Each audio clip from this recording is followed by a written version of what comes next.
To quote The Rock, finally.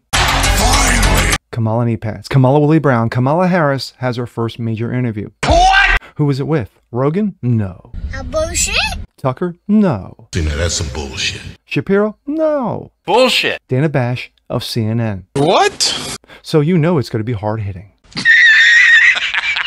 I'm Jazz Berganzo, and this, yeah, those beach balls thrown at her couldn't be bigger. Oh, it's true! We did it! We did it, Joe! And that's what's next.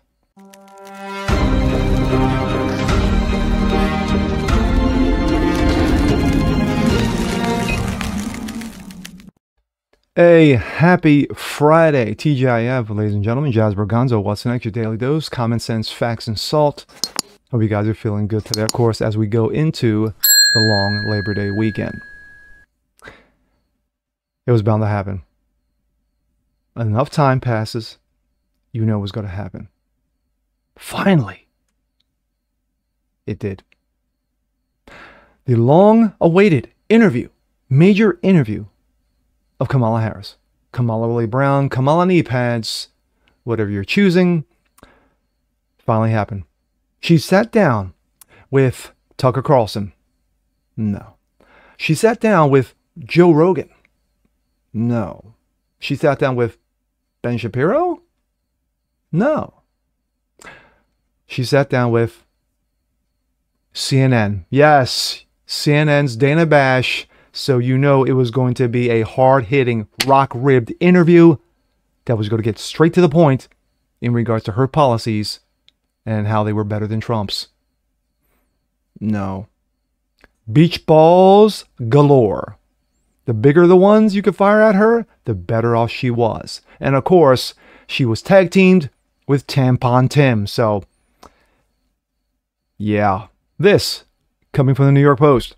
Kamala knee pads shows true lefty colors in CNN interview, admits her values have not changed despite major policy flip-flops like John Kerry. Remember him?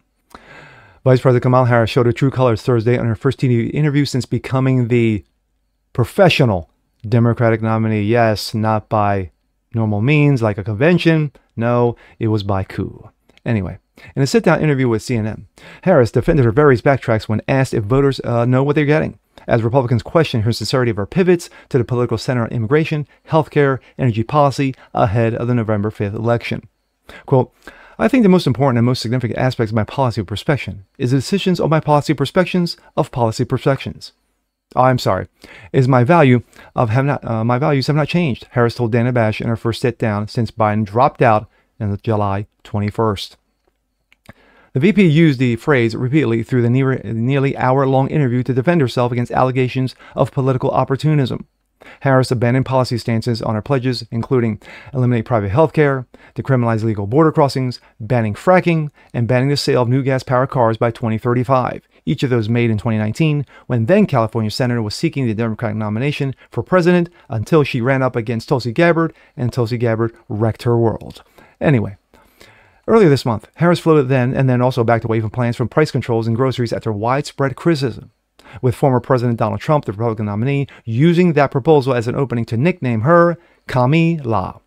Trump tried for weeks to goad Harris in their first interview as candidate to attempt to end her honeymoon phase of soft press coverages. Quote, I look so forward to debating Comrade Kamala Harris and exposing her for the fraud she is, Trump wrote on social media after the interview aired. Harris has changed every one of her held-on positions on everything. America will never allow or never elect weaponizing Marxists to be president of these United States. Deadline around time. Harris defended her backtracks on banning cars powered by gasoline and banning the extraction of natural gas and oil by fracking, saying that her past adherence to more fervent environmentalism was correct in a sense of urgency. Quote, you mentioned the new Green Deal. Yes, that wonderful climate deal that has wrecked economies. I have always believed that, and I've always worked on it. And that climate crisis is real, yes, and it's racist. That is urgent matter to which we should apply metrics that include holding ourselves to deadlines around time, Harris said, often looking down as she spoke because she had no idea of what she was speaking.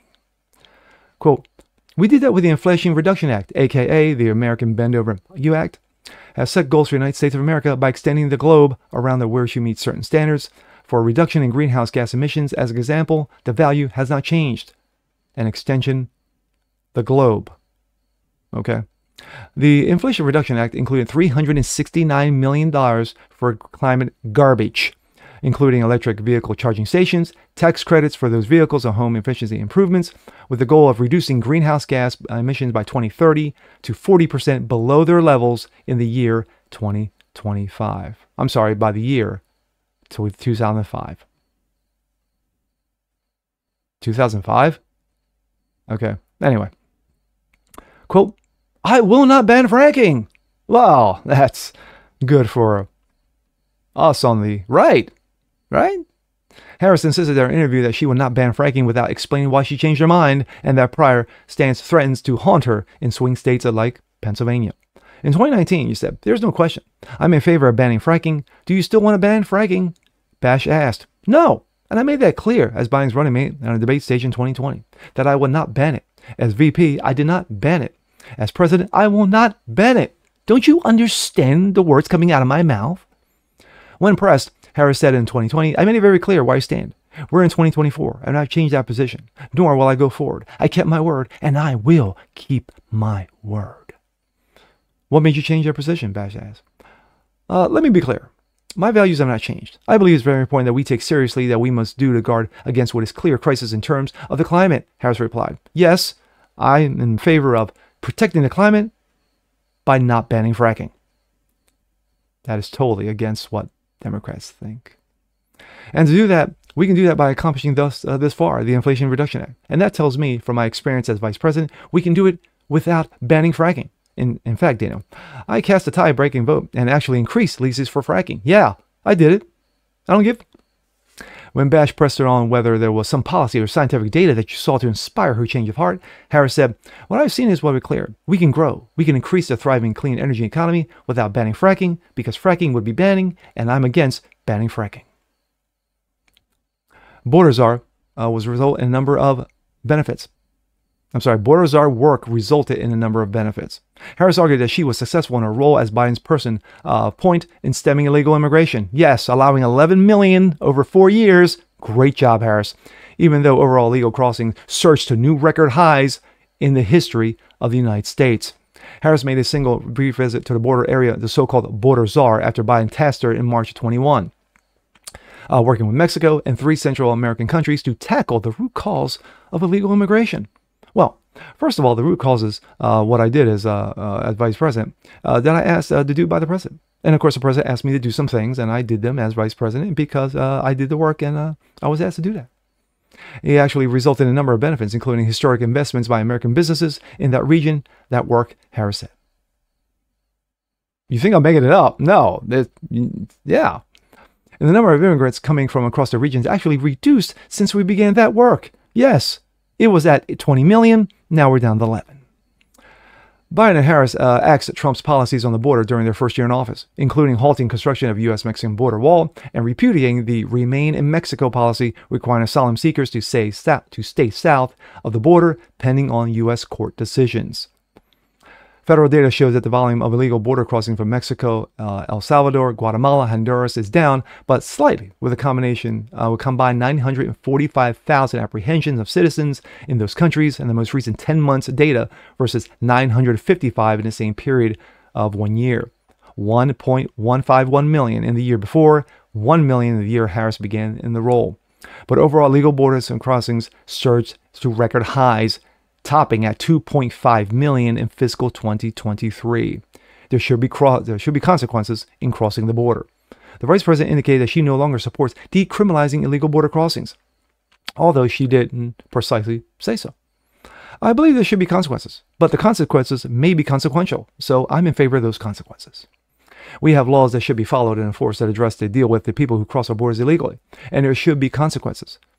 Let me be clear. Again, let me be clear for the 20th time in this interview, in this race. I'm the only person who has prosecuted the transnational or transmental, depends, criminal organizations who traffic guns, drugs, and human beings. The only person in this race who actually served as a border state as attorney general to enforce all laws. And I would enforce all laws as president going forward. I recognize the problem, which of course I have no idea what the problem is. The term decriminalization can be used to mean reducing severity of punishment rather than entirely legalizing prescribed conduct. I could go on, but you see where this interview was going. And this is just on border.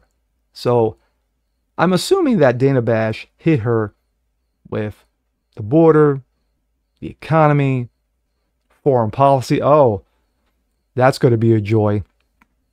And other wonderful things. And of course, she couldn't do the interview by herself. She had to have Tampon Tim right by her side to maybe potentially deflect some things. But at the end of the day, what people were waiting for her to step on rakes and trip over her tongue, you got it. Not as big as massive as, you know, her normal word salad, but she had word salads in there. And I loved it. I loved it. And Trump will use this as a hammer to bludgeon her with in the upcoming debate against her. So I look forward to that. But what do you guys think? Was Dana Bash a little too hard on her? Or was Dana Bash just right? Or were the beach balls, like I said in the beginning, were they a-flowing? Anyway, with that being said, I'm Jazz Berganzo. This is What's Next. Want to see more like this? Please leave a comment below. Like it, share it, subscribe to it, hit that notification bell so you guys never miss a thing. Continue spreading the word about the show. Appreciate you guys watching as always, and we'll see you next time. Peace.